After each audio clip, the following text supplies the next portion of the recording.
जय गुरु जी। जय गुरु जी की संगत जी।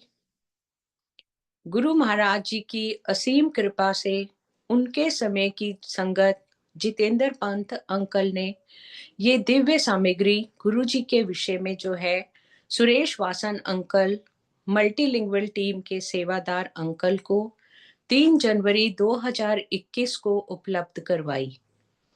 इस सामग्री को अंग्रेजी में प्रोस्टेशन गुरुजी और हिंदी में गुरुजी को नमन शीर्षक दिया गया। मैं मल्टीलिंगुअल टीम की ओर से हिंदी सामग्री पढ़ने जा रही हूँ। यदि पठन के दौरान कोई गलती हो जाए तो कृपया मेरी त्रुटियों को क्षमा करें। ओम नमः शिवाय। शिवजी सदा सहाय। ओम नमः शिवाय। गुरुजी सदा सहाय। गुरु जी को नमन। गुरु जी, गुरु जी, गुरु जी। केवल एक विधाता ही अपने संतों के साथ आत्मीय एवं अंतरंग संबंध स्थापित करते हैं और उनके संत अपने आराध्य के साथ। यद्यपि लाखों गुरु जी से अवगत हैं, फिर भी हम उनके बारे में अत्यंत कम जानते हैं। वास्तव में व्यक्ति स्वरूप गुरु जी के बारे में तो हमारा ज्ञान शून्य से अधिक कुछ भी नहीं है। ऐसा प्रतीत होता है कि यह उनकी अभिलाषा के अनुसार है। आध्यात्मिक कथाएं मात्र जिज्ञासुओं के लिए ही नहीं है, क्योंकि आध्यात्मिकता केवल जिज्ञासा का प्रसंग नहीं है। वास्तव में यह एक अत्यंत गूढ़ विषय है, जिसको समझने के लिए बहुत उद्यम और सतत परिश्रम की आवश्यकता है। गुरु जी के जीवन की जानकारी इतनी सीमित है कि उसे मात्र रूपरेखा ही कह सकते हैं। जो रूपरेखा हमारे समक्ष है, उसे पूर्ण विश्वसनीयता के साथ सत्यापित नहीं किया जा सकता है, क्योंकि समय के साथ याददाश्त पर विश्वास करना कठिन हो जाता है। प्रसंग कहानियां बन जाते हैं और कहानियां और लंबी लोक कथाएं। इस आधार पर जो हमें ज्ञात है वह वर्णित है। गुरु जी दिव्य ज्योत थे। उनका जन्म 7 जुलाई 1954 को पंजाब के मलेरकोटला तहसील के डुगरी गांव में हुआ था। पंजाब सदा से सिख गुरुओं का पुण्य स्थल रहा है। जैसे यीशु मसीह के जन्म पर 3 ज्ञानी पुरुष पहुंच गए थे, गुरु जी के जन्म पर सर्प दिखे थे। एक प्रमुख किंतु अद्भुत संयोग जो उनकी वास्तविकता से अवगत कराता है, वह शिव थे और हैं, जिनका चित्रण उनके नीले कंठ और हाथ में लिपटे हुए सांपों से दृष्टिगोचर होता है। यह भी सत्य है कि कुछ अनुयायियों ने उनका यह रूप देखा है। डुगरी कृषि प्रधान ग्राम था और गुरुजी का बचपन भी उसी वातावरण में व्यतीत हुआ। उनके पिता बताते हैं कि उनका छोटा पुत्र अक्सर खेती में सहायता करता था। जब भी ऐसा होता था, उनके खेत की पैदावार आसपास के खेतों से कई गुना अधिक होती थी। गुरुजी अक्सर निकट ही संत सेवादास जी के डेरे पर मिलते थे। उनके परिवार के सदस्यों की इच्छा के विपरीत, जो चाहते थे कि गुरुजी अपनी पढ़ाई की ओर ध्यान दें। उनकी इस आध्यात्मिक प्रवृत्ति को रोकने के लिए उनको कभी-कभी कमरे में बंद कर दिया जाता था।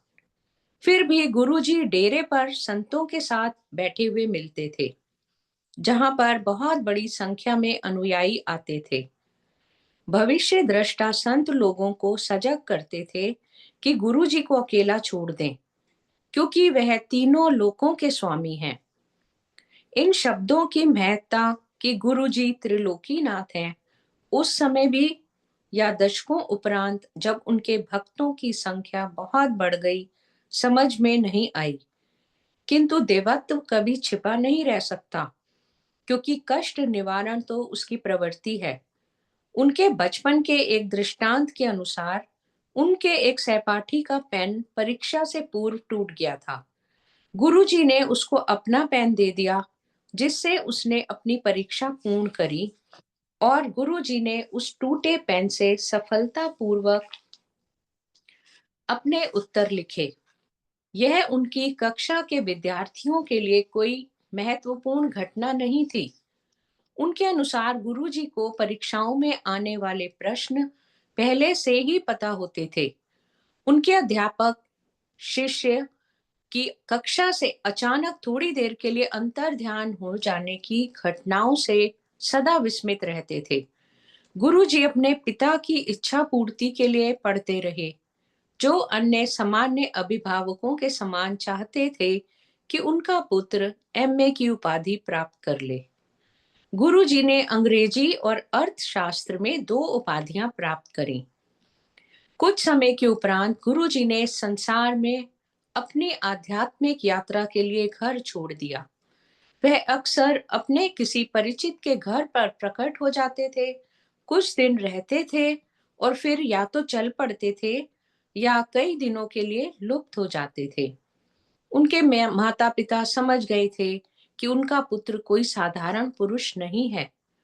उनकी माँ अन्य भक्तों की भांति उनको गुरुजी से संबोधित करती थीं और उन्हें सत्संगों में अक्सर गुरुजी के पैर छूते हुए देखा जा सकता था।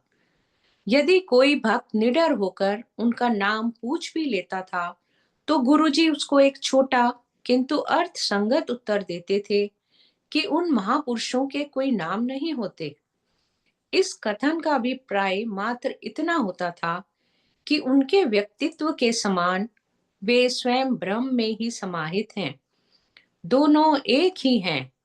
नाम के लिए जिस भिन्नता की आवश्यकता होती है, उसका लोप हो चुका है।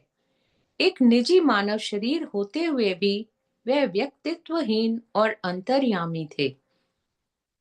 तत्पश्चात उस शरीर का उद्देश्य मानवता को उसके दुखों और कष्टों से छुटकारा दिलाना हो गया।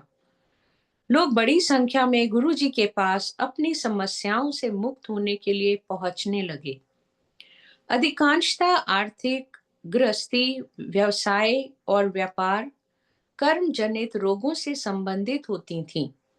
शीघ्र ही उनकी प्रतिभा समूचे पंजाब में फैल गई और लोगों ने उनको ढूंढ निकाला।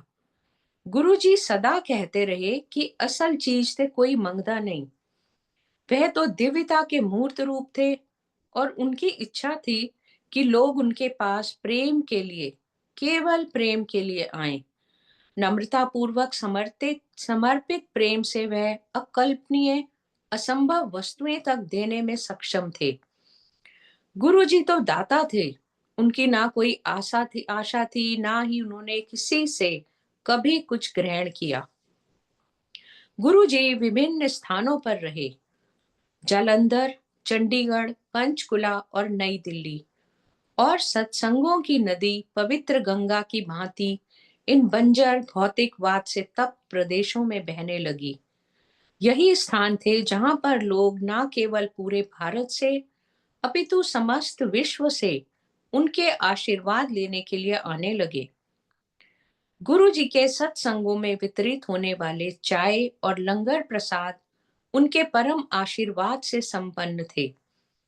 उनके द्वार सबके लिए खुले थे, चाहे वे उच्च या निम्न, अमीर या गरीब, पड़ोसी या विदेशी हों। स्वयं दिव्यता से परिपूर्ण उनके लिए सब एक समान थे और उनके भक्तों को भी ऐसा ही पालन करने को कहते थे। उन्होंने भक्तों को शंकाओं से उत्पन्न व्यर्थ के अंधविश्वास एवं निराधार परंपराओं को त्यागने को कहा। उनका कथन था कि सब ईश्वर से प्रेम करें, सब धर्म समान है और उन सबका मूल एक ही है। एक परमेश्वर है और मानवता का एकमात्र स्वरूप विश्व बंधुत्व का है। अतः इस तर्क पर जाति और मत के आधार पर कोई अंतर संभव नहीं है। ज्योतिष और अज्ञानता पर आधारित उपाय उनको अस्वीकार थे। वह अपने भक्तों को उनके कर्मों को समाप्त करने में सहायता करते थे, यह जानते हुए भी कि उनके शरीर को हानि भी होती है और वे अधिक बुरे कर्म अपने पर अंतरित कर लेते थे। उनके और उनके अनुयायियों के लिए संगत उनके भक्तों की सभा सर्वोच्च थी। बदले में उनको अपने अनुयायियों से मात्र इतनी अभिलाषा थी कि वह अच्छा आचरण करें, किसी की भी निंदा ना करें, सबकी सहायता करें और किसी की भी हानि ना करें। यद्यपि वह पूर्व कर्मों की आंधी में से अपने भक्तों को निकालकर उनको जीव और आत्मा का दर्शन कराते थे, वह उनको सदा सुकर्म और सदाचार करते हुए अध्यात्म मार्ग पर चलने की प्रेरणा भी देते थे। उनमें संपूर्ण समर्पण और अप्रतिबंधित आस्था अति आवश्यक थी। कल्याण गीता गुरुजी कहते थे और भक्त को सदा उनका आशीर्वाद प्राप्त होता था। एक बार उन्होंने समझाया कि उनका आशीर्वाद केवल इस जन्म के लिए नहीं है, आत्मबोध अर्थात मोक्ष प्राप्ति तक है। गुरुजी ने कभी कोई प्रवचन नहीं किया, वह सदा व्यवहारिक आध्यात्मिकता के कर्ता थे। जैसे कि वह अक्सर कहा भी करते थे, उनके संदेश उन शब्दों के माध्यम से प्रसारित होते थे जो उनकी सभा में बैठे हुए भक्तों के हृदय को भाव विभोर कर देते थे। अतः अनुयायी गुरु शिष्य में स्थापित पवित्र संबंध बनने पर उनके संदेश सार्वजनिक या निजी रूप में ग्रहण कर लेते थे। यह पावन रिश्ता आपसी संबंध का मूल आधार था। वह भक्त का जीवन उस स्तर तक उठा देते थे जहां पर सुख, आपूर्ति और शांति सुगम होती है। शब्द मार्गदर्शक बन जाते थे जो न केवल अनुयायी को उसका वास्तविक लक्ष्य बता देते थे, वह उसको उसकी वर्तमान स्थिति से भी अवगत करा देते थे। गुरु जी ने 31 मई 2007 को शिष्यों का प्रिय सदा गुलाब के पुष्पों सा सुगंधित शरीर त्याग दिया। एक प्रकार से यह एक शिक्षा ही थी। उन्होंने अनुयायियों को बता दिया था कि जीवन कितना क्षणभंगुर है। जिस भांति वे चले गए, उन्होंने ये पाठ सबके मानस पटल पर स्थायी तौर से छोड़ दिया है। अति सुंदर बाग में स्थित सबको मंत्र मुग्ध करने वाला पवित्र बड़ा मंदिर उनकी आध्यात्मिक धरोहर है। वह इतना अद्वितीय है कि उसे पृथ्वी पर स्वर्ग ही कहा जा सकता है और इतना शक्तिशाली है कि आशीर्वाद के लिए मात्र उसके निकट से गुजर जाना ही पर्याप्त है। गुरु कौन है और शिष्य कौन है? मांडूक्योपनिषद में वर्णित कथा से यह संबंध स्पष्ट हो जाता है। दो पक्षी जो अविभाज्य मित्र हैं, एक वृक्ष पर बैठे हैं। एक उस पर पेड़ के फल खाता है, किंतु दूसरा देखने में अत्यंत तेजस्वी बिना खाए देख रहा है। एक पक्षी पंख फड़फड़ाते हुए एक टहनी से दूसरे पर उछलते हुए फलों से आकर्षित, उनकी सुगंध से मुग्ध अपनी चोंच हर जगह चला रहा है।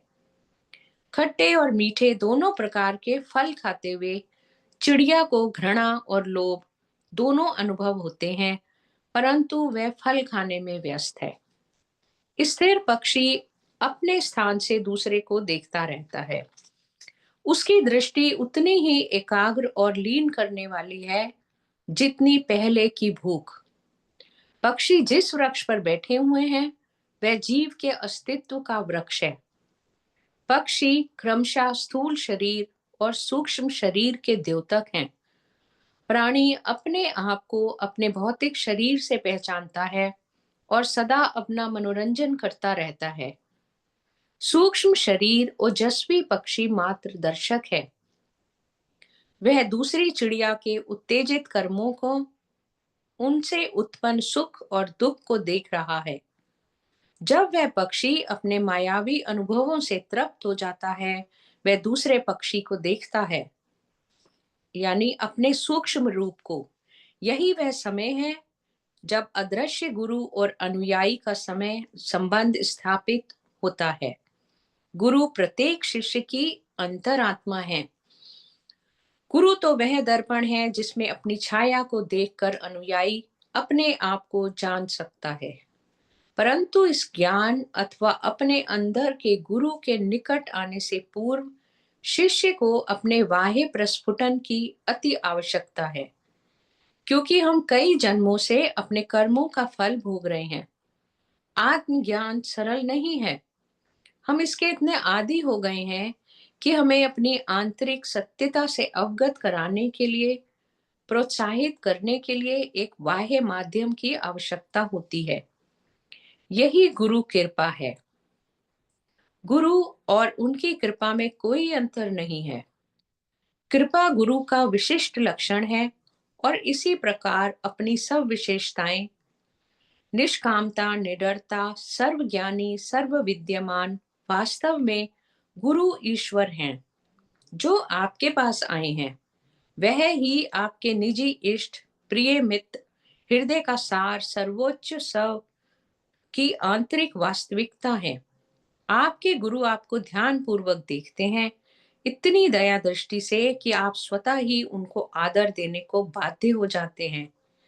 यह प्रेम का नियम है। इस अवस्था तक पहुंचने में भले ही कई जन्म लग जाएं, किंतु यहाँ गुरु को स्पष्ट देखने वाली तुरीयावस्था तक पहुंचना निश्चित है।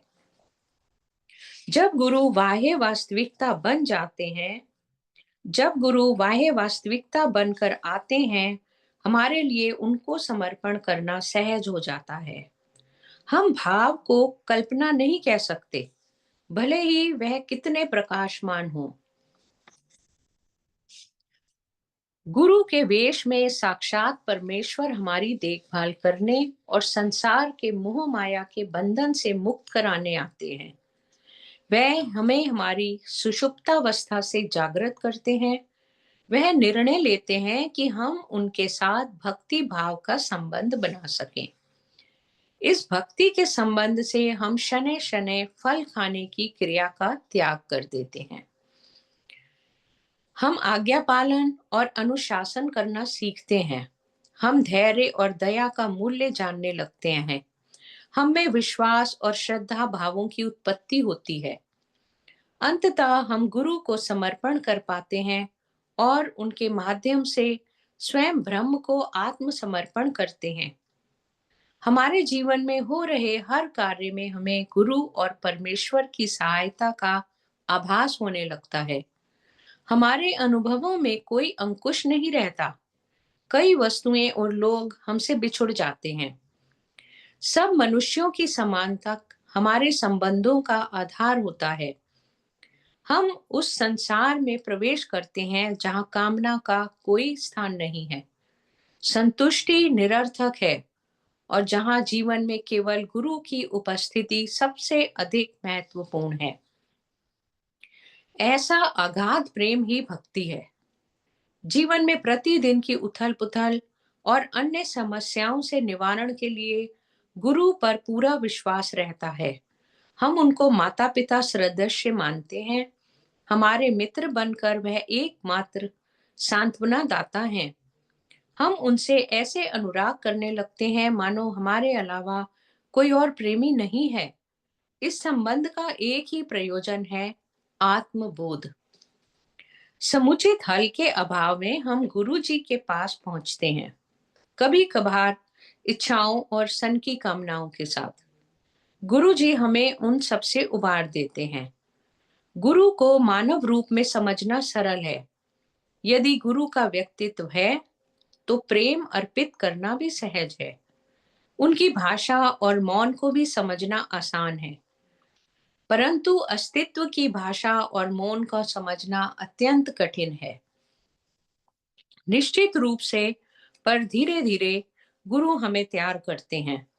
यह अत्यंत मनमोहक यात्रा है। परमात्मा स्वयं गुरु का रूप धारण कर अवतरित होते हैं और आत्मा को स्वयं में ले आते हैं। गुरु शिष्य संबंध दो व्यक्तियों का तब तक होता है जब तक व्यक्तित्व दो हैं। जब शिष्य गुरु के साथ पूरा तालमेल बिठा लेता है, तब वह अंतर विलीन हो जाता है। नदी में प्रवाहित होता जल और मटके में रखा हुआ जल दोनों समान होते हैं और तत्पश्चात भेद समाप्त हो जाता है। जब मटके के पानी को नदी में फेंक देते हैं। जन्म जन्मांतर के फल भोगने से पक्षी अपने स्वभाव से अनजान हो जाता है। उसे यह तक नहीं पता रहता कि उसके पंख हैं। वह मुक्ति की उड़ान के बारे में सोचता भी नहीं है। वह सोचता है कि फल खाना ही सबसे महत्वपूर्ण है। उसका जन्म केवल फल भोगने के लिए हुआ है। गुरु की अनुकंपा से कभी कभी वह अपने उस मित्र को देख लेता है जो ना खाकर संतुष्ट है। तब वह सोचने लगता है, उसे अपने पंखों का ज्ञान होता है। मित्र की कृपा से जब उसे उस मित्र में ही अपने आत्मज्ञान की झलक मिलती है, वह उड़ने उड़ने के बारे में सोचता है और अचानक ही एक दिन वह उड़ जाता है। यद्यपि पूरे क्रम को रूपात्मक ढंग से चंद वाक्यों में कहा सुना जा सकता है, इस प्रक्रिया में कई जन्म लग सकते हैं। इसमें सबसे सुंदर गुरु की अद्भुत प्रतिबद्धता है, जिसमें वह समय समय पर भक्त को ऐसे बंधनों से बचाते हैं जिसमें उसका उलझ जाना प्राय निश्चित है। गुरु तब हस्तक्षेप करते हैं जब शिष्य कष्ट में पड़ जाता है, जब वह कर्मों के भंवर में फंस जाता है। गुरु अनुयायी को बचाने के लिए अपनी सीमा रहित शक्ति व्यय कर देते हैं। ऐसे शिष्य गुरु का आभारी हो जाता है। एक प्रकार से गुरु उसकी आत्मा उसको वापस लौटाते हैं। यह तो श्रेष्ठ भेंट है, गुरु के अप्रतिबंधित प्रेम के पूरक। अनुयायी फिर भी हठ करता है। उसे गुड़गुड़ाने और बड़बड़ाने का कारण मिल जाता है। उसके लिए यह समझना कठिन हो जाता है कि गुरु उसके जीवन को क्यों इस प्रकार परिवर्तित कर रहे हैं। जैसे यह कम नहीं है, गुरु प्रत्येक शिष्य से विभिन्न व्यवहार करते हैं। वह सबको समदृष्टि से परखते अवश्य हैं, पर जब हमारे प्रशिक्षण और अभ्यास की बात उठती है, हमारे आत्मज्ञान की यात्रा, व्यक्तिगत मनोस्थिति और कर्म के विभिन्न रूपों का आंकलन करना आवश्यक हो जाता है। आपको शक्ति प्रदान करने वाला मिष्ठान मधुमेह के रोगी के लिए विष है। अकेले गुरु को यह ज्ञान है कि किसके लिए क्या उचित है। यह हमारा सौभाग्य ही है जो हमें गुरु तक लेकर जाता है। पर फिर हम गुरु की बात ना मानकर उनकी अवहेलना करते हैं।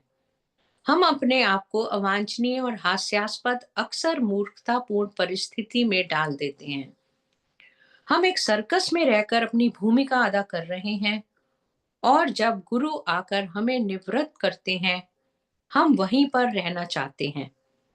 हमें अपने पिंजड़े पसंद हैं, हमें अपने संबंध स्थायी लगते हैं, उन पर ही हम क्लेश करते हैं।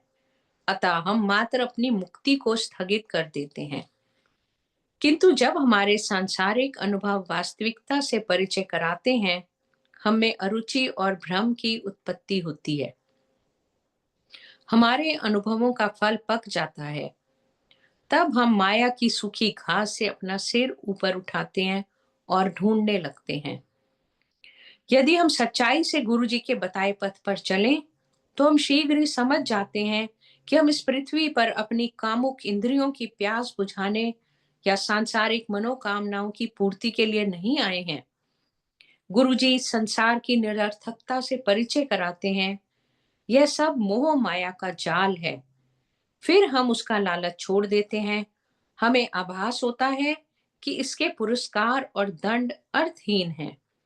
यह तो उसको दिए जाते हैं जिसका अस्तित्व नहीं है। हमें ज्ञान होता है कि सुख दुख और सब घटनाक्रम समय के ज्वार भाटे के साथ आते जाते रहते हैं। शरीर की जन्म से मृत्यु तक की यात्रा में ऐसा कुछ भी नहीं है जिसे पकड़े रहना आवश्यक है। गुरु तो वह पक्षी है जो मुक्ति का गीत गाता है। वह हमें आभास दिला देते हैं कि इसी जीवन में हमें संकल्प करके यह यात्रा पूरी करनी है। उनको तत्परता और शीघ्रता से समर्पण करने में ही भलाई है। समर्पण ही हमारे पंख हैं। अज्ञानता हमारा अनदेखा मार्ग है। नम्रता हमारी शक्ति है। प्रेम हमारा लक्ष्य है। आत्मा की पूर्णता की आकांक्षा, जिसके कारण हम अनेक बंधनों से बच पाते हैं, अंतिम मुक्ति से ही सिद्ध होती है और वह मोक्ष केवल गुरु चरणों में समर्पण से ही प्राप्त होता है। जय गुरु जी। शुक्राना गुरु जी। ओम नमः शिवाय। शिवजी सदा सहाय। ओम नमः शिवाय। गुरु जी सदा सहाय। जय गुरु जी। शुक्राना।